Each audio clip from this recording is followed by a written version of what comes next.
Robin. I'm here in Belfast city centre outside Cafe Vaudeville to meet a brand new soul band. Let's go check them out. 'Cause you're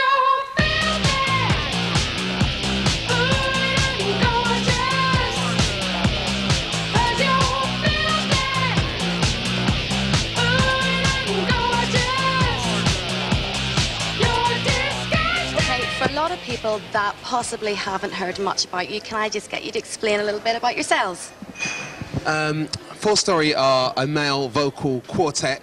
Quartet excluding Mr. Shane Lynch, who's in the building at the moment, but it's Mr. Mark Brightman, Mr. Rodney Williams and Mr. Tony Thompson, and I'm Ben Afedu. It's a male vocal quartet, a much needed group, we feel, in this time. It's a soulful man band, and we just recorded an album called Tributes and Tribulations, basically, which is 50% tributes, you know, covers to people that inspired us to sing, like Marvin Gaye and the Four Tops and the Temptations, and also original tracks. So it's a male quartet, to put it short. How did you all get together? A wee bit of history. Tony Thompson? Thank you, Benedict, thank you.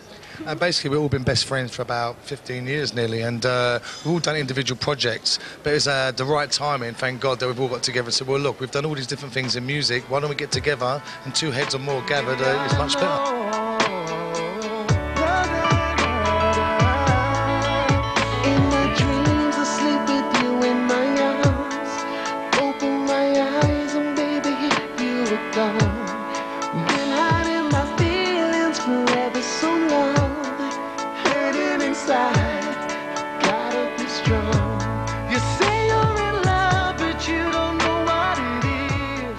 What makes you different from a lot of the bands that are already out there on the market? I think at the moment we actually stand alone, because at the moment the man band scenario is kind of filled with Il Divo and G4, and they're all like pop opera. So there isn't really a band singing soulful music. They're not necessarily soul songs, but singing from the soul on soulful music, and I think Four Stories sort of stand there. Yeah, and the good thing about this album, honestly, we did feel every song in our hearts, and it was experiences in our life, and like getting to the people to know that we're out there. We want to touch people who have gone through downs and they've gone through ups, been in love, been out of love. And at the end of the day, what we try to put out to people is that there's always a bright side to it. It's always that glass is half full, not empty. And I guess we just want to give a load of people out there a lot of joy in our music, and we hope they like it.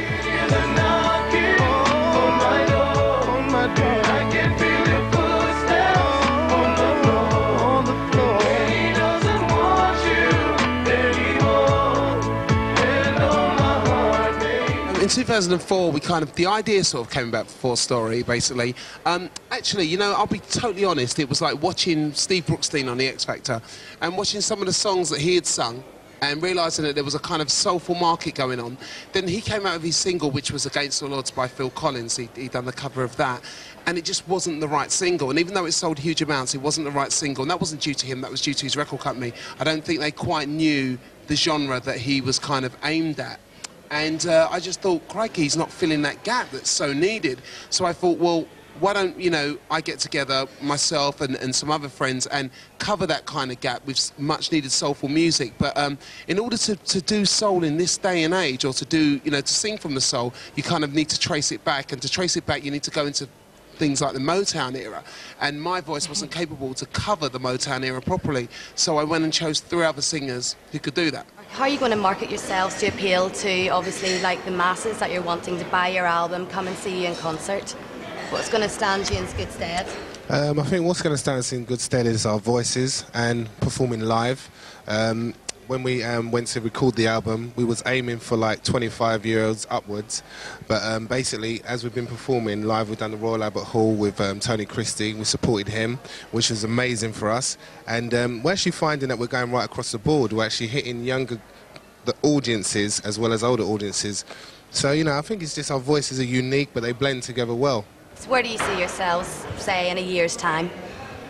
In a year's time, hopefully, we see ourselves selling 1 million albums. We're carrying around our lucky mascot, Mr. Shane Lynch, from the legendary, and I repeat, legendary Boyzone. And he's given us tips and quotas on how to sell 1 million+ records. Isn't that right, Shane? You know, I tell you what, it's very plain and very simple. You've had, lately, you know, to be credible, you had to pick up a guitar And what you're forgetting about is the foundation of music in itself, and that's the voice.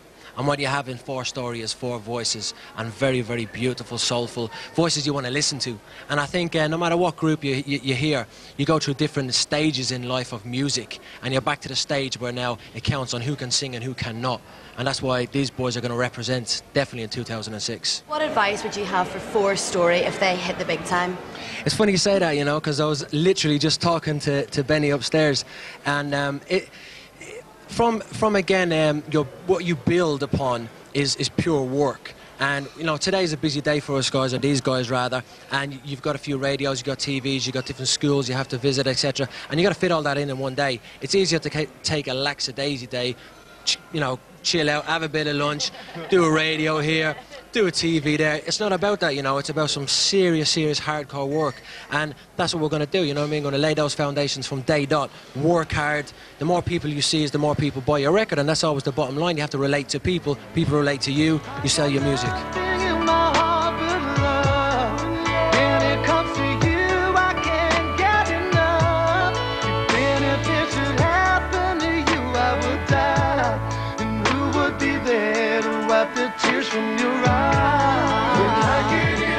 At the moment, it is very much for you about the music, trying to get yourselves out there. Do you think it's important, though, when, say, you do make it big, and I'm sure you will, to always remember where you're from? Thank you for saying we'll make it big, and I hope we do as well. Yeah, I mean, it is quite important. Not to say sort of where we're from, as in what area we come from or whatever, but from our hearts where we're from. We sing songs that are real to us. As I say, the album's called Tributes and Tribulations. The first single's Hand on My Heart. And Hand on My Heart is a love song, and we wouldn't have sung that song if it wasn't true to us, you know.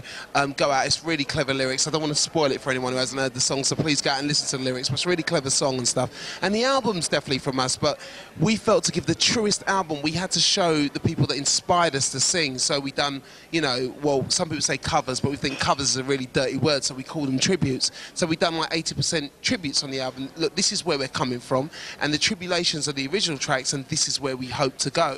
So it is important to kind of be honest with yourself, do records and that show where you're coming from and where you're going to. And that's all part of the honesty process with 4-Story. And hopefully we've done that. We feel we've done that, but it's whether you think we've done that. That's the main thing. A lot of people would say it was very hard to cover something like, for instance, there's a track, Dock of the Bay, Otis Redding, which is amazing. But what was really harder was to actually get the originals to sound as good as songs that were well known. And I believe we've done that, and therefore the original stuff that we've got is so passionate and so real that we're trying to generate that, as well as just doing tributes as well. So I think we've got there. You mentioned earlier the likes of X Factor. What is your stance on those kind of shows and those kind of people coming through? Can they really sing? Do they have talent? Or is it a marketing ploy? You know what? Of course they can. They're not standing on that stage for no reason. It doesn't matter. I mean, people love to kind of go against X Factors and go against pop idols and all that kind of thing. But you know what? They're the people who actually got up off the couch, left their house that morning to go to that audition. And you have to take your hat off to them. No matter how much, whether they make it, don't make it, it doesn't matter. They're actually trying to be in the industry. No matter you're an artist, you're trying to be in the industry. And if there's a door that's going to open, you must take that door that's open. Because you know what? Time goes by very, very quickly, and you have to respect all artists for what they're doing, definitely. For me, I grew up with a lot of people saying you can't sing, do this, do that, and I believed in my heart that I had a passion to sing. And the main inspiration I had musically was Luther Vandross. It had to be. He is the man for me, definitely. I think when I was growing up, my parents always used to play a lot of Marvin Gaye and a lot of Barry White, actually. My mum used to love him. And yeah, baby. And so, you know, they're the first times where I really thought I really want to sing, because those voices really touched me. So I'd say Marvin Gaye and Barry White. And you, Shane? I tell you what, the maddest mix you've ever heard, right? I'm between kind of UB40 and the Dubliners. And that's the truth, you know what I mean? And I tell you, because I like a bit of reggae, I like a bit of, no, just relaxing, bit of a jam, you know what I mean? And then I love my roots. I love being Irish, and the Dubliners for me, the folk sense, you know what I mean? Well, there's nothing I can do about it. I'm a Paddy through and through, and so they're my things. Another Irishman, Bono is my inspiration. Best songwriter ever, as far as I'm concerned. Thank you. Thank you very much. Yeah, no, I could actually second that. He's an amazing songwriter. I don't know who actually encompasses music. I'm such a big music fan. I was with my mum yesterday, and my mum used to listen to like Brotherhood of Man and Boney M and people like that, and David Essex. So it's quite weird. But I would say, for me, really, who encompasses the whole music thing for me was Michael Jackson. Really. Michael Jackson, you know, doesn't get enough credit for what he's done. He's known for other things now and stuff like that. But Michael Jackson, definitely, I think he encompasses the whole sort of, you know, the music, the vocal, wanting to be in the music industry, the performance, the, you know, the showmanship. Really, I think for me, he was the guy that pinned my hopes and said, I'd love to be a musician.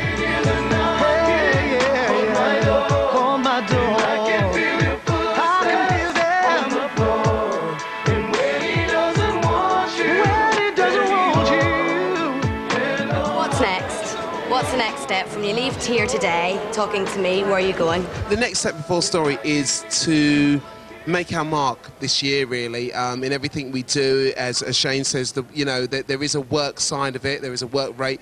Go to as many radio stations as you can, do as many TVs as you can, and just letting people know that we exist, basically. I think people can't go out and buy what they don't know is there.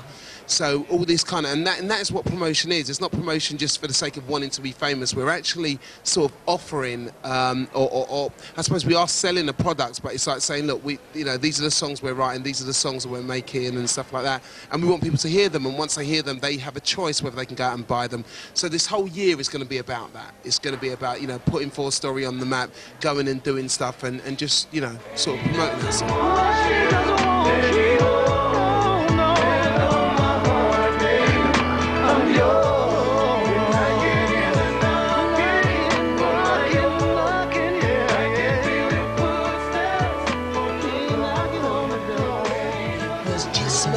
Imagination, oh yeah, running away with me, yeah. It was just my imagination, running away with me.